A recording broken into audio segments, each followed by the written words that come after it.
Nathan Price was 38 years old, and for 3 years after his wife walked out, he kept doing what he believed a decent man does. Every month, without fail, $200 left his account. Money he didn't have to spare, money that killed the business expansion he'd been building toward, money he sent because Adrienne told him her mother was dying, and he refused to let that be his fault. He skipped vacations. He drove the same worn-out van. He told himself that's what integrity looks like when it costs you something.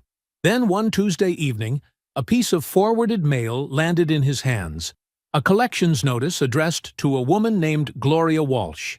Nathan made a single phone call to sort out what he assumed was a billing error. The representative confirmed the account. Then she confirmed the date of death. Gloria Walsh had been dead for 3 years, 4 months before Adrienne told him she was getting worse, 8 months before the first payment request ever arrived. Nathan sat in his truck in a hardware store parking lot, doing the math on $43,000 he had sent to a ghost. And in that moment, he made a decision that Adrienne never saw coming. Before we jump into the story, comment where in the world you are watching from and subscribe, because tomorrow's story is one you need to hear.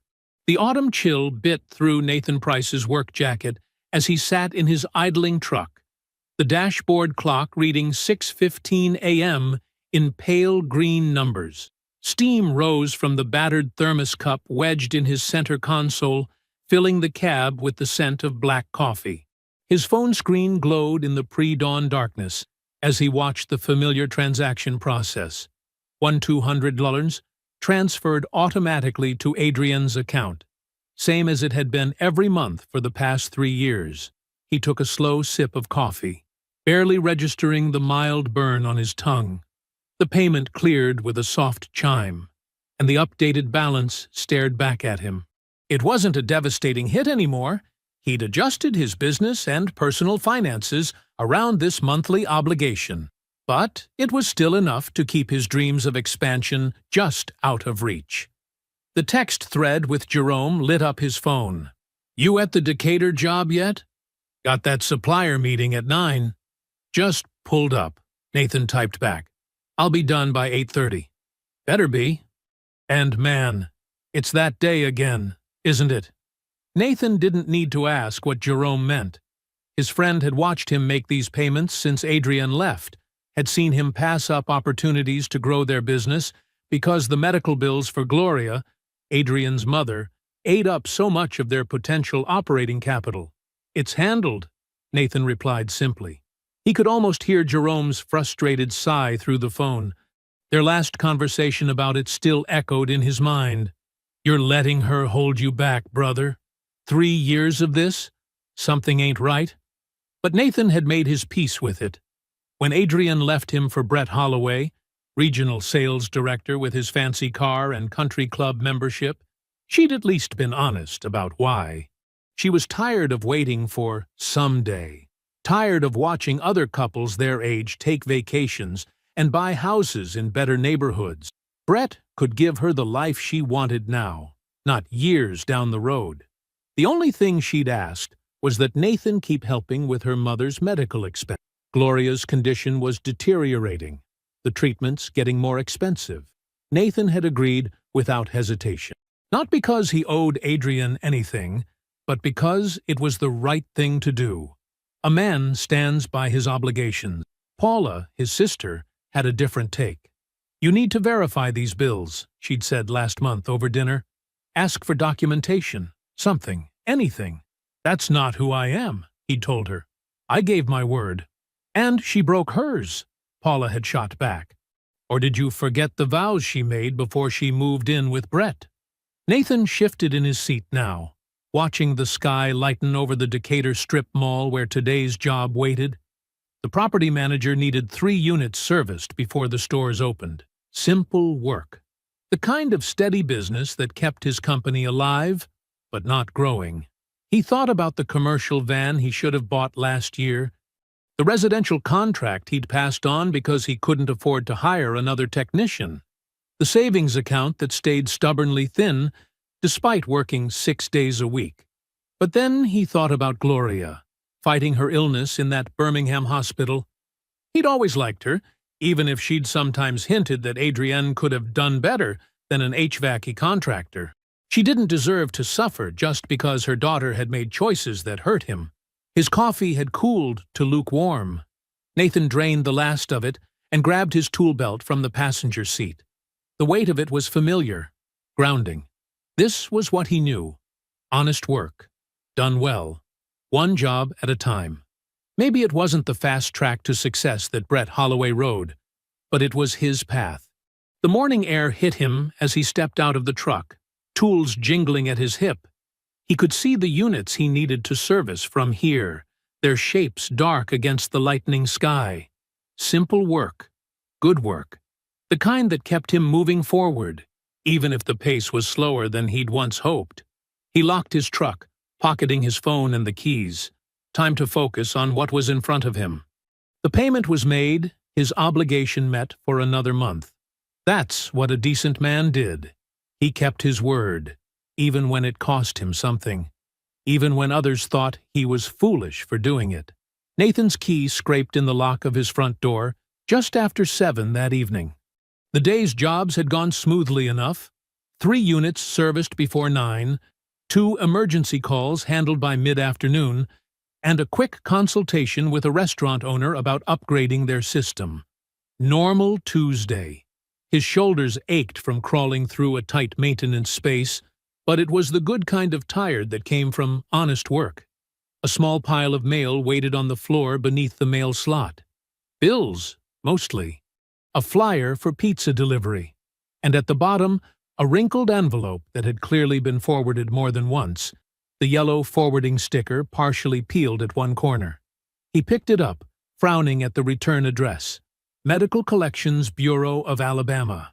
The original address was for an apartment complex in Birmingham, Gloria's old place, before she'd moved into what Adrienne said was a better facility for her treatments.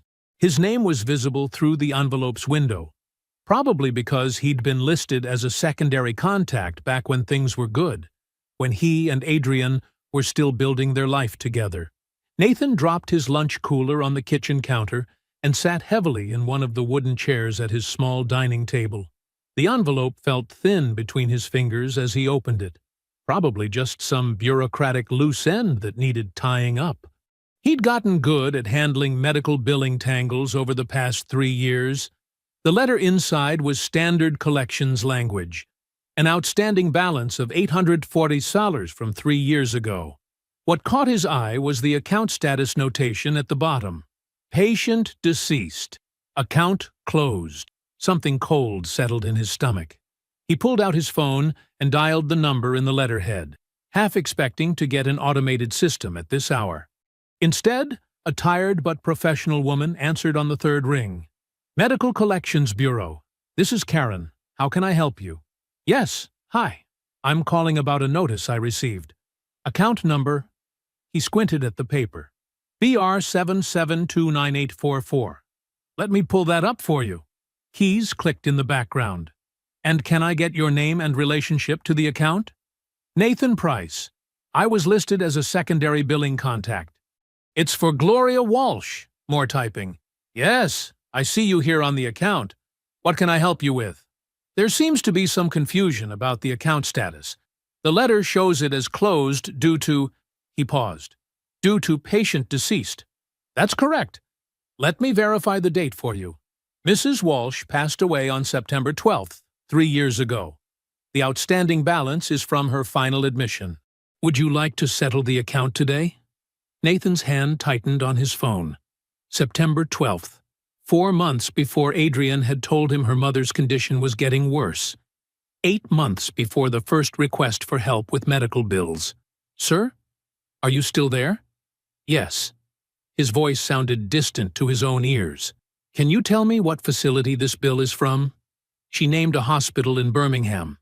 Not the treatment center Adrienne had described in dozens of emails over the years. Not the place she said was doing wonders for her mother's recovery. Thank you, he said automatically. I'll need to review some documents before settling the balance. He ended the call and sat perfectly still at his kitchen table. The evening light through his windows had taken on a strange quality, like everything was slightly out of focus. September 12th. 3 years ago. 36 monthly payments of $1,200 each. $43,200 total. The drive to his shop took 12 minutes. He didn't remember making a conscious decision to go, but here he was, unlocking the office door, pulling the accordion file from his bottom desk drawer. Every receipt Adrian had emailed him, every update about Gloria's treatment, every grateful message about how the money was helping. He spread them across his desk like evidence at a crime scene. The timestamps told their own story now. Detailed updates about Gloria's progress dated months after her death. Receipts from facilities she'd never seen. References to treatments that had never happened. All carefully crafted, spaced out naturally, written in Adrian's warm, familiar tone. Nathan stood over his desk, hands planted on either side of the paper trail, and saw with perfect clarity what he'd been too loyal to see before. Adrian had never counted on his suspicion because she'd never had to.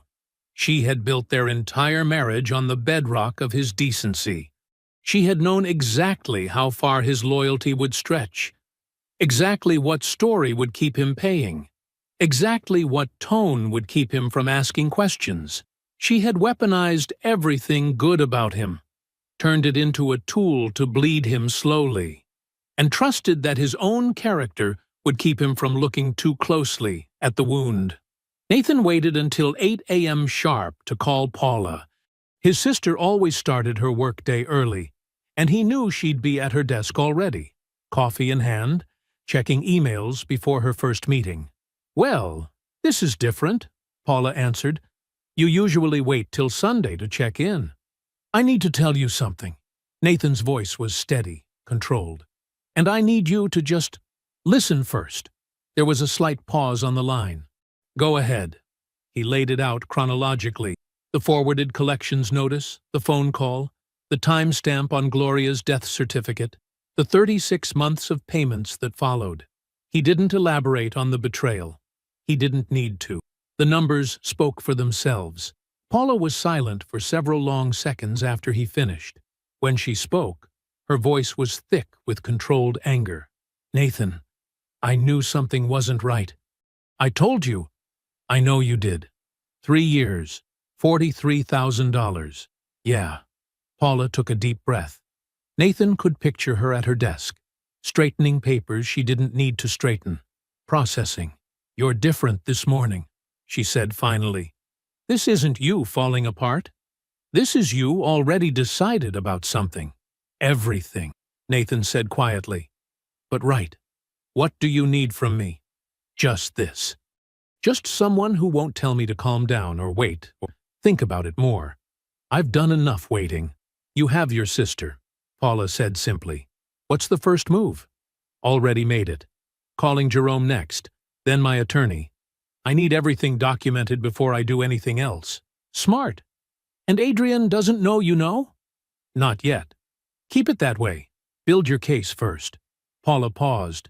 "Nathan, I'm so sorry. Not just about the money. About what she did to your trust." "Yeah." Nathan's voice remained level. "I'll call you tonight." Jerome's reaction was exactly what Nathan needed. Pure, unconstrained outrage. Nathan put him on speaker while he drove to his first job, letting his friend's anger fill the truck cab. "She did what? Nate? I swear to God. I'm about to—" "You're not about to do anything."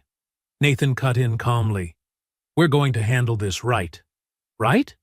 Brother, there is no right way to handle someone stealing 40 grand from you with a dead woman's medical bills. There is, and I'm going to find it." Nathan turned into the parking lot of his first service call. "But first, I need you to run the shop today. I've got an appointment with Carla Bridges at 11. Jerome's tone shifted slightly. "The contract attorney?" Yeah, that's good. You want me to pull any paperwork? Just keep things moving today. I'll fill you in tonight." The morning job passed in a blur of mechanical routine.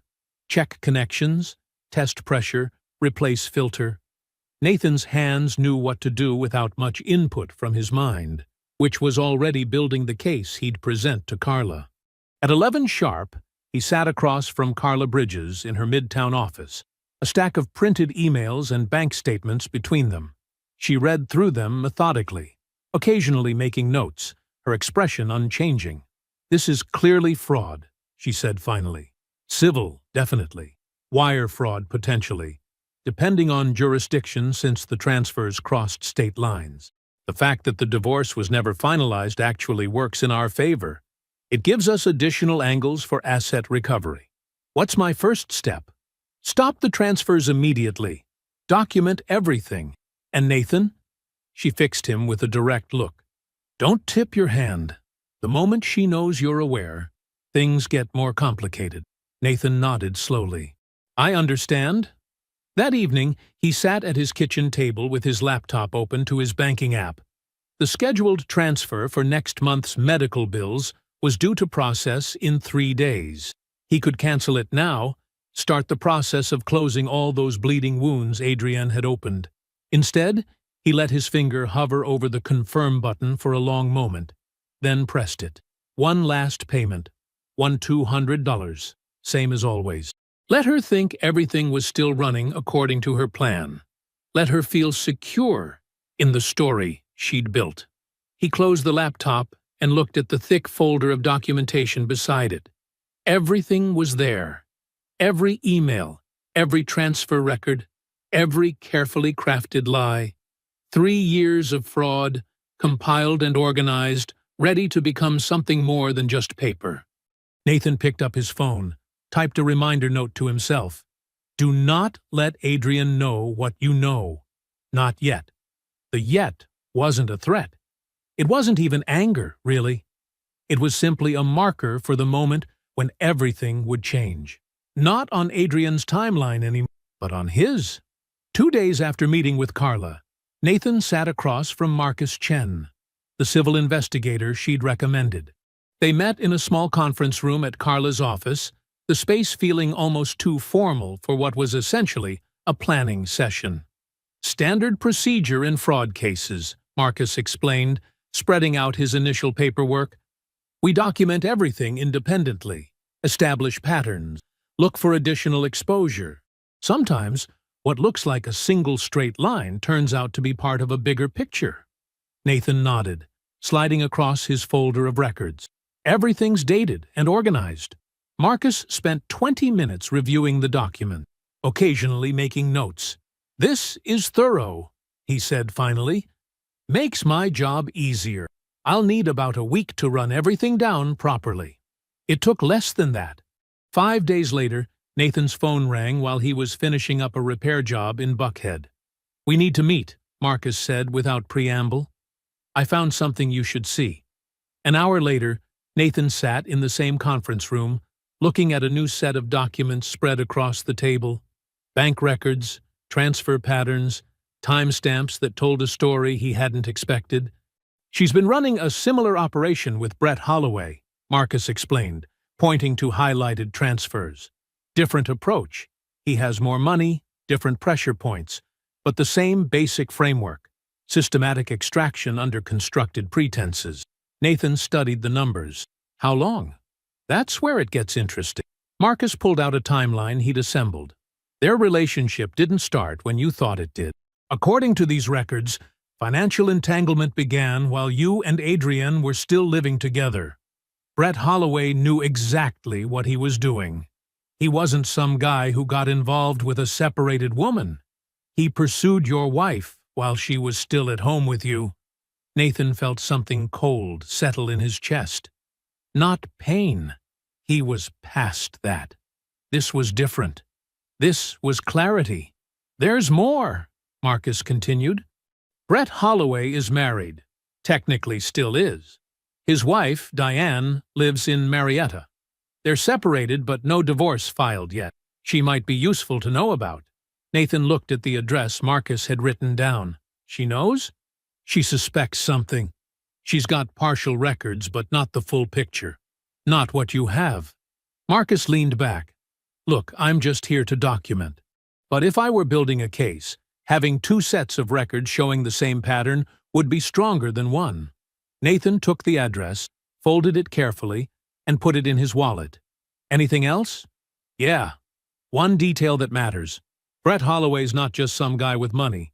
He's regional sales director for a major commercial real estate firm. He has access, connections, the kind of man who'd know exactly what he was risking when he went after a married woman. He made that choice with full information.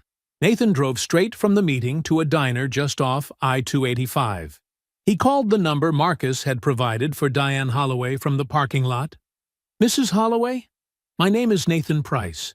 We need to talk about Brett and Adrian. There was a long pause on the line. When and where? I'm at the Marietta Diner now, if you're free. 20 minutes.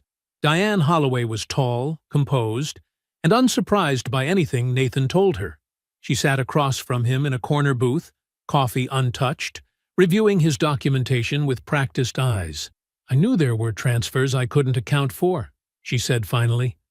I had bits and pieces, but not enough to build anything solid. She looked up at Nathan. You have timestamps, dates, actual proof of when it started. Yes? And you're willing to share that information? I am. Nathan kept his voice level. Not out of kindness, not out of anger, but because what they did was calculated, and the response should be too. Diane nodded slowly. I have records of joint accounts, investment holdings, patterns of withdrawal that never made sense. Would those be useful to your attorney? Very. They spent 30 minutes exchanging information, each taking careful notes. No emotion, no venting, no shared grief. Just two people building something precise. On the drive home, Nathan finally let himself absorb the full shape of what had been done to him. Not just Adrienne's fraud. That was almost simple in comparison, but the deliberate, coordinated deception. Brett Holloway, a man who had looked him in the eye at business functions while already pursuing his wife. The calculated nature of it all. He pulled into his driveway as the sun was setting, the folder of new documentation on the seat beside him. The shape of it was clear now, and so was what needed to happen next. Nathan's phone buzzed while he was finishing paperwork at his shop. Paula's text was brief. Come by tonight. Need to show you something. He arrived at Paula's house just after 7. The summer sun still high in the Atlanta sky. She met him at the door with an expression he recognized, the same look she'd worn 3 years ago when she first tried to warn him about Adrienne. Kitchen, she said, leading him through the house. You need to sit down for this. Paula's kitchen was warm and familiar, the place where their family gathered for every holiday. Tonight it felt different. She had papers spread across the counter, notes in her precise handwriting. Remember Caroline Mitchell? Paula asked, pulling out a stool for him. She still runs in those Buckhead circles, the ones Adrienne cultivated. Nathan nodded. Caroline had been at their wedding. She reached out to me yesterday. She's been hearing things, watching things, started putting pieces together.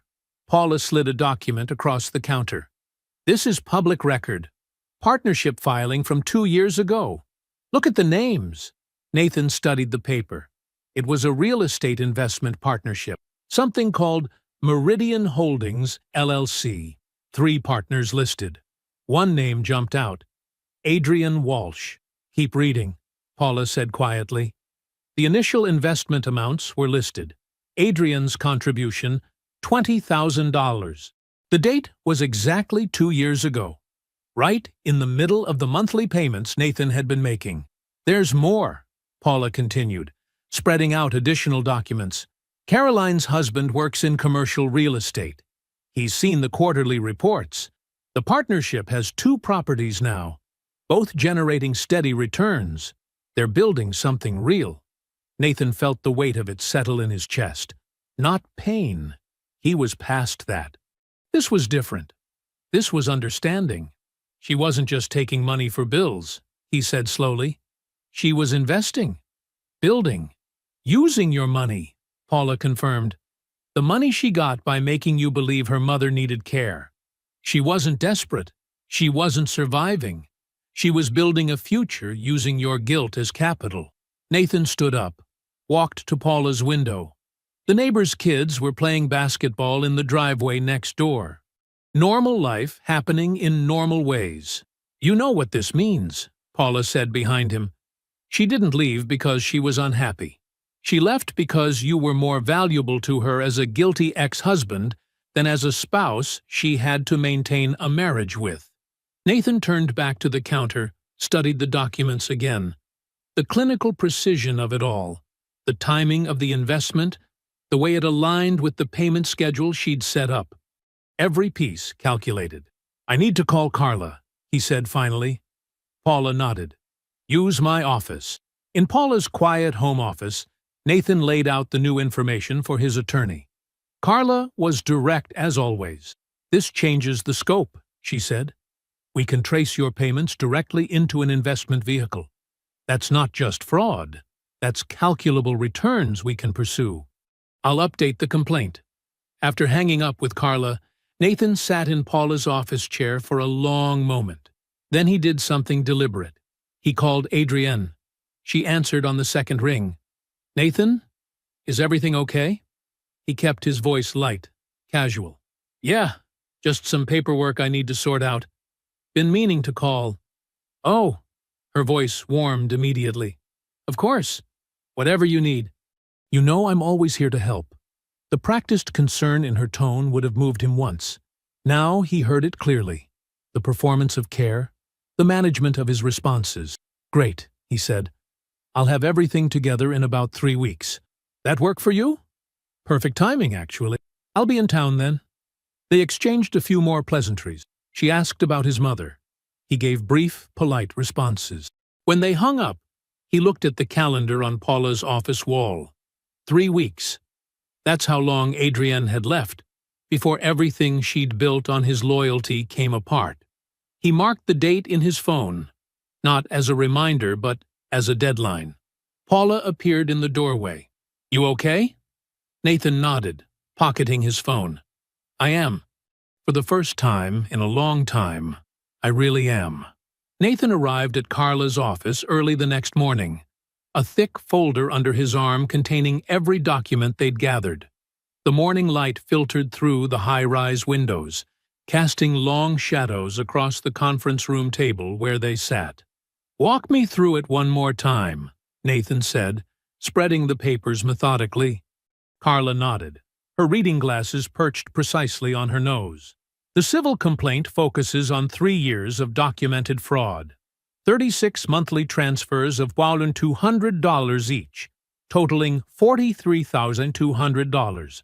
We have Gloria Walsh's death certificate, dated 4 months before Adrienne began requesting payments. We have every email she sent you referencing specific medical procedures, facilities, and treatments, all fabricated. She tapped a stack of printed emails. The documentation is exceptional. She created a detailed fiction and maintained it consistently. That works against her now. Every specific detail she invented becomes evidence of premeditation. "And the divorce angle?" Nathan asked. "The unfinalized divorce gives us leverage. You've been separated but not divorced, meaning we can pursue joint assets that were never formally divided. More importantly, we can establish that she used marital funds, your payments, to seed that real estate investment. We'll claim a percentage of both the initial investment and subsequent returns." Nathan nodded slowly. "File it today." Carla began preparing the documents for submission, while Nathan made his next move. He called Diane Holloway and arranged to meet her at the same diner where they'd first talked. Diane was already there when he arrived, composed as always. He handed her a single manila envelope. "What you asked for," he said. "Email correspondence, phone records, credit card statements. They establish that Brett and Adrienne's relationship began while both of our marriages were intact. The timeline is precise." Diane studied the documents carefully. "This is exactly what my attorney needs to pursue dissipation claims. Brett spent significant marital assets during the affair period. Use it however you need to, Nathan said. I'm giving you this information once, cleanly. What happens next is your business. Diane looked at him with quiet understanding. Thank you. His next stop was his Aunt Ruby's house. Ruby and his Aunt Marie were waiting for him in Ruby's living room. These were the women who'd welcomed Adrienne into the family, who'd treated her like a daughter. I need to tell you something, Nathan said, sitting down. I need you to hear it directly from me. He laid out the facts without emotion. Gloria's death date, the fraudulent payment requests, the fabricated medical updates, the real estate investment built with his money. Ruby closed her eyes. Marie reached for her sister's hand. We vouched for her, Marie said quietly. You didn't know, Nathan replied. None of us did. He left them to process it, knowing the truth would spread naturally through the family networks Adrienne had once carefully cultivated. Not as gossip, but as fact. His final stop was the shop, where Jerome was waiting with the expansion paperwork spread across his desk. 2 new vans, Jerome said, pointing to the purchase orders. Full maintenance contract with Highland Properties for their residential complexes. Marketing budget for the new branding. Everything we've been putting off for 3 years. Nathan picked up a pen. Let's build what we should have been building all along. You sure about the timing? Jerome asked. Doing this the same day as the legal filing? I'm sure, Nathan said. She thought keeping me financially strangled would keep me small. Time to prove that calculation wrong. He signed the commercial expansion contracts with steady hands, while across town, Carla was submitting the civil complaint to the court. One chapter ending, another beginning, both happening in the same afternoon. Jerome grinned as Nathan dated the final signature. Want to go look at the new vans? They're ready for pickup. Let's do it, Nathan said, standing up. The weight of the last 3 years felt lighter with each step toward the future he'd delayed for too long. The streetlights of Buckhead cast long shadows across Nathan's truck as he drove down West Paces Ferry Road. Modern mansions and manicured lawns rolled past his window, each house more imposing than the last. He knew their house number by heart, 3542, but didn't slow down when he passed it. The lights were on inside, warm squares of yellow in the growing darkness, but he kept his eyes on the road ahead. The neighborhood's wealth had always made him uncomfortable, even when Adrienne used to drag him to parties here. She'd walk into those houses like she belonged, while he'd count the hours until they could leave. Now he understood why she'd been so at home. She'd been auditioning for her future role, measuring the spaces she planned to fill. Nathan turned onto Peachtree and hit the Bluetooth button on his steering wheel. Jerome picked up on the second ring. You see the email from Highland Properties? Jerome asked without preamble. They want to add their new development in Decatur to the maintenance contract. Just read it, Nathan said, switching lanes. That's another 60 units. Already running the numbers. We'll need to adjust the staff scheduling, maybe bring on another tech sooner than we planned. But the margins look good. Nathan felt the familiar satisfaction of solving a practical problem. Let's look at the applicants from last month again. There was that guy from Johnson Technical College. Good references, clean record. Marcus. Yeah, I liked him. Want me to set up a second interview? They spent the next 15 minutes deep in the logistics of expansion.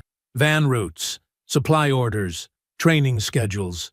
It was the kind of conversation they should have been having 3 years ago, but Nathan didn't let himself dwell on that. He was too busy thinking about tomorrow.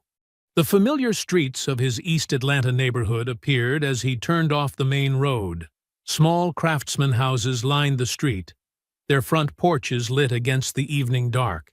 His neighbor Mrs. Chen was watering her flowers despite the late hour. She waved as he pulled into his driveway. Nathan sat in his truck for a moment after cutting the engine, realizing he hadn't thought about Adrienne once during his entire conversation with Jerome. 20 solid minutes of planning the future instead of carrying the past. It felt like putting down a heavy weight he'd gotten used to holding. Inside, he went through his evening routine. changed out of his work clothes, started the rice cooker, checked the weather forecast for tomorrow's jobs. Normal things on what should have felt like anything but a normal night. His phone buzzed on the counter while he was washing dishes. Nathan dried his hands before picking it up, already knowing who it would be. Adrienne's text glowed on the screen. "Hey, haven't heard from you. Everything okay?" Nathan could read every layer of meaning under those casual words. She was probing, trying to gauge what he knew. Someone in their old social circle must have mentioned his questions, his conversations with family. Adrienne had always been good at monitoring the currents of information around her. It was one of the skills that had kept her fraud hidden for so long. He studied the message, noting how perfectly calibrated it was, concerned but not pressing, personal but not intimate. The kind of text that invited confession, that made the recipient want to explain themselves. Classic Adrienne. 3 years ago, he would have responded immediately, would have felt guilty for making her worry. Now he simply set the phone face down on the counter and finished washing the dishes. Everything that needed doing was done. The civil complaint was filed, sitting in the court system like a time bomb. Diane Holloway had the documentation she needed to collapse Brett's divorce position. The family network was shifting, the truth spreading through quiet conversations in living rooms and over phone lines. Even the business was moving forward, breaking free of the artificial constraints Adrienne's scheme had placed on it. Nathan dried the last plate and put it away. He turned off the kitchen lights and walked through his quiet house, checking the locks, adjusting the thermostat. Tomorrow would bring its own developments, but tonight was for rest. In his bedroom, he changed into sleep clothes and sat on the edge of his bed. His phone screen lit up again. Another text from Adrienne. This one a little less casual. "Are you there? Can we talk?" Nathan picked up the phone and set it on his nightstand without responding. He reached for the lamp switch, paused for just a moment, then turned off the light. In the darkness, he could feel tomorrow coming, and for the first time in 3 years, he was ready for it. The process server, a slim woman in a navy blazer, walked through the glass doors of Meridian Property Management precisely at 9:45 a.m. on Tuesday morning. She carried a thick manila envelope and moved with practiced efficiency, scanning the modern office layout until she spotted the desk she wanted. Adrienne Price sat in her corner workspace, perfectly put together as always. Her designer blazer matched her carefully styled hair, and she was leaning forward, engaged in what looked like an important client call. The process server approached without hesitation, waiting at the edge of the desk until Adrienne glanced up with mild irritation. "Just one moment," Adrienne said into her headset, covering the microphone. "I'm on an important call." "Ms. Price, you've been served." The process server placed the envelope directly in front of Adrienne. "This is a civil complaint filed in Fulton County Superior Court." Adrienne's expression shifted from annoyance to confusion as she registered what was happening. Around her, heads turned, conversations paused. The quiet efficiency of the office floor rippled with sudden attention. "I need to call you back," she said into her headset, disconnecting quickly. Her manicured fingers reached for the envelope with visible reluctance. 10 miles away, Nathan sat in his shop's newly expanded office, reviewing the final terms of a maintenance contract with the Highland Hotel Group. The agreement would add 4 downtown properties to their service rotation, a significant expansion that would require careful planning and additional staff. Jerome stood at his shoulder, pointing out specific maintenance schedules they needed to verify. Nathan's phone was face down on his desk. He had turned off the ringer that morning. Back at Meridian Property Management, Adrienne's hands shook slightly as she opened the envelope. The complaint was substantial, nearly 50 pages of detailed documentation. Her eyes scanned the first page, then widened as she began to understand what she was holding. Every transfer was listed, every date, every amount. $1,200 repeated 36 times across 3 years, each payment annotated with corresponding email exchanges she had authored. emails discussing treatments that never happened, referencing a facility that never saw her mother, describing the declining health of a woman who had already passed. Gloria Walsh's death certificate was attached as Exhibit A. The date of death stood out in stark black type. Undeniable, unchangeable. Adrienne felt the careful construction of her life begin to crack. She looked up to find several colleagues watching her with undisguised curiosity. The process server was already gone, leaving only the weight of the documents behind. Her first call to Nathan went straight to voicemail. So did the second, and the third, and the fourth. At his shop, Nathan initialed another page of the contract while Jerome updated their scheduling software. They discussed training requirements for the new maintenance protocols, mapped out equipment needs, and planned the next round of hiring. It was detailed, engaging work that required Nathan's full attention. His phone remained silent on his desk, though its screen occasionally lit up with incoming calls. Desperate for some kind of response, Adrienne finally called Paula. Unlike Nathan, Paula answered immediately. "I don't understand what's happening," Adrienne said, her voice tight with controlled panic. "There has to be some mistake. Nathan can't possibly—" "Stop," Paula cut in, her tone calm but absolute. "I'm not the person you need to be talking to. You need a lawyer." "Paula, please. If you could just tell Nathan—" "No," Paula said. "I won't tell him anything. You've had 3 years to tell him things. Now, you need to deal with what's real." The line went dead. By late afternoon, Adrienne had contacted 3 law firms. The first 2, after reviewing the complaint, declined to take her case. The third agreed to meet with her that evening, though their tone suggested they held little hope of mounting an effective defense against such comprehensive documentation. At 6:30 p.m., Nathan walked through his shop doing his final checks. He verified the supply inventory, confirmed the next day's schedule was updated, and made sure all the equipment was properly stored. Jerome had left an hour earlier, heading home to his family. Nathan paused at the door, his hand on the light switch.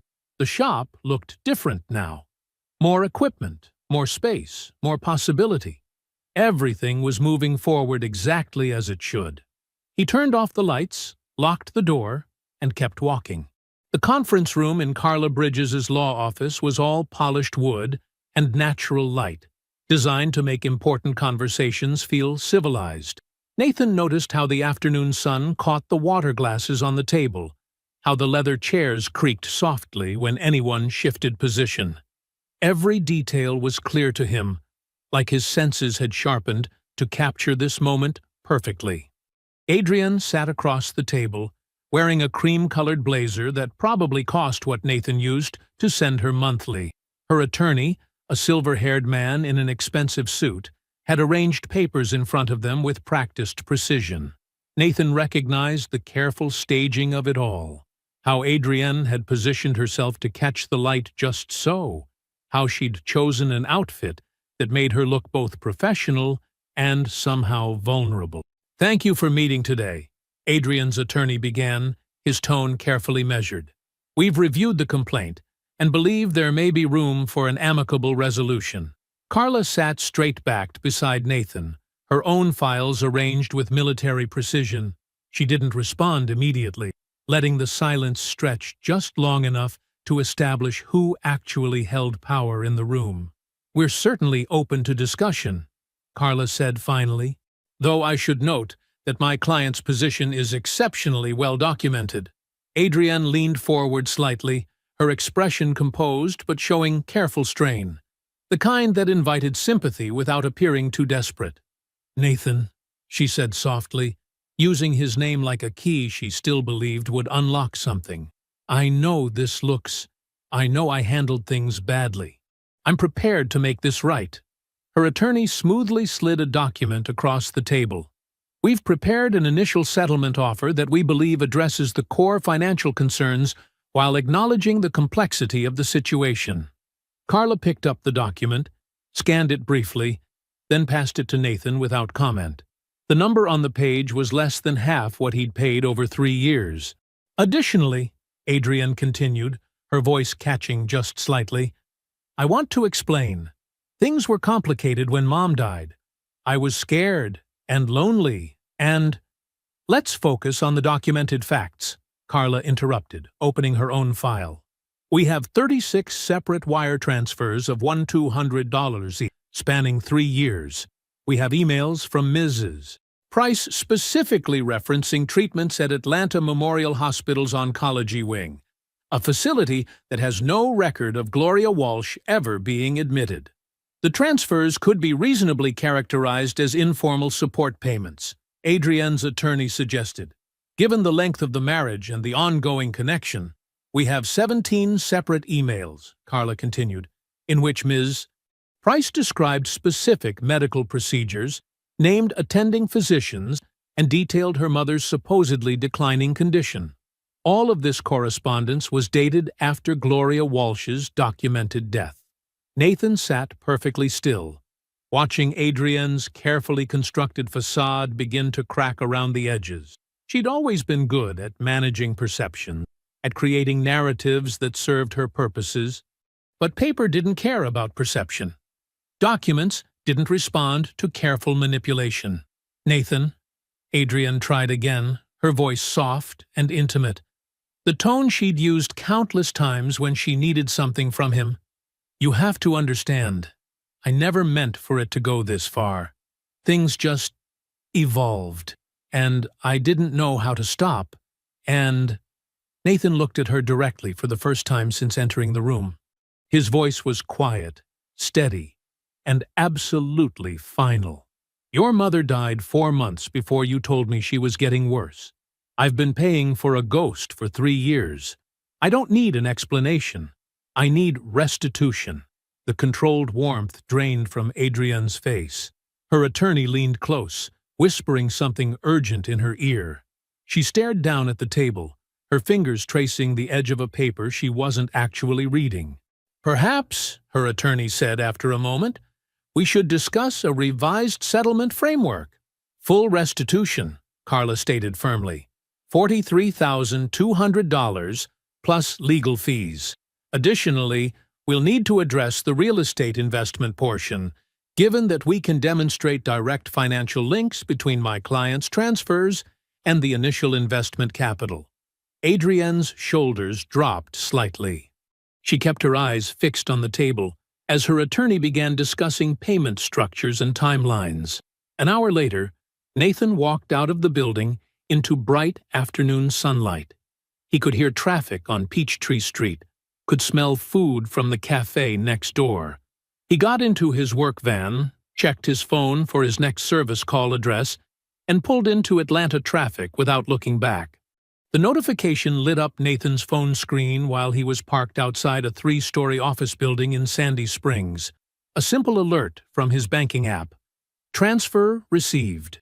He looked at it for a moment, then slipped the phone into his pocket, grabbed his tools, and headed inside to replace a compressor unit that had been giving the third-floor tenants trouble all week.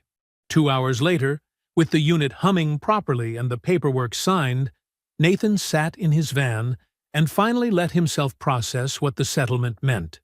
Not just the money, though every dollar had been accounted for, but the finality of it. The last thread connecting him to Adrienne Walsh had been severed with that transfer.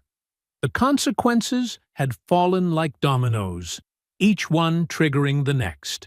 The real estate partnership Adrienne had built, partly with his money, collapsed under the weight of 2 simultaneous legal actions: Nathan's civil recovery claim and Diane Holloway's aggressive pursuit of dissipated marital assets. The investment couldn't survive that kind of scrutiny from 2 directions at once. Word traveled in Atlanta's property management circles.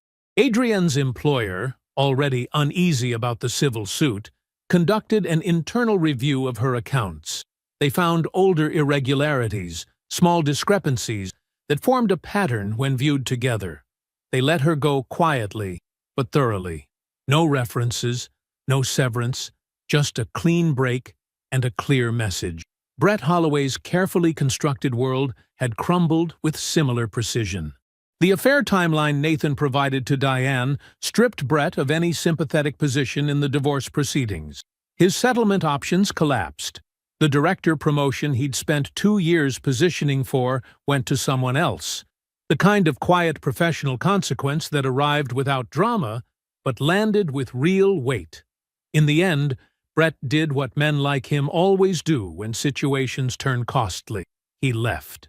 He ended things with Adrian by text message, a final indignity that reached Nathan through Jerome's network of contacts.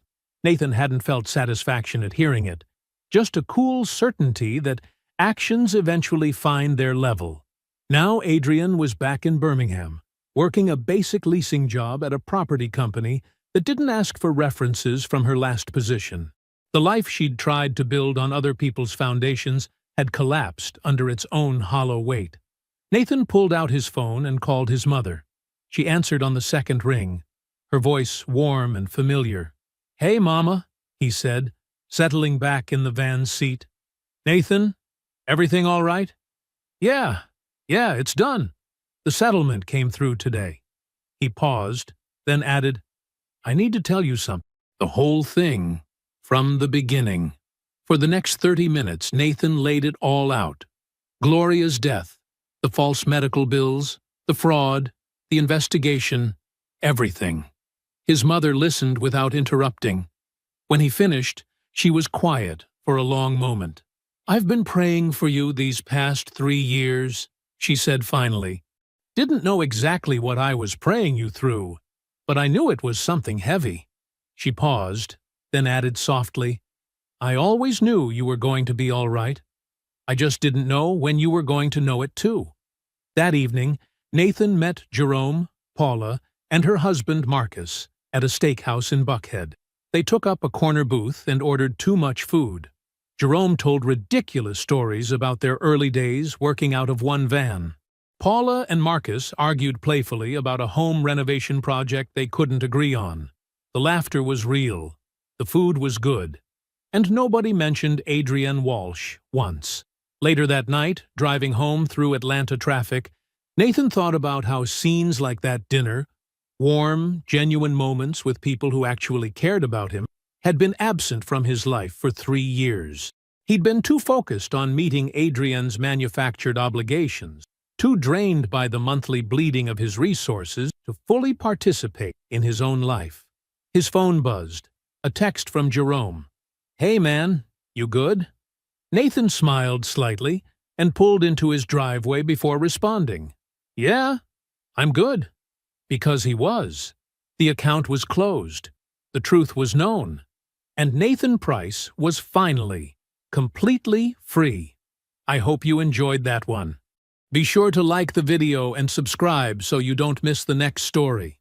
I've picked out 2 more for you that I think you'll really like.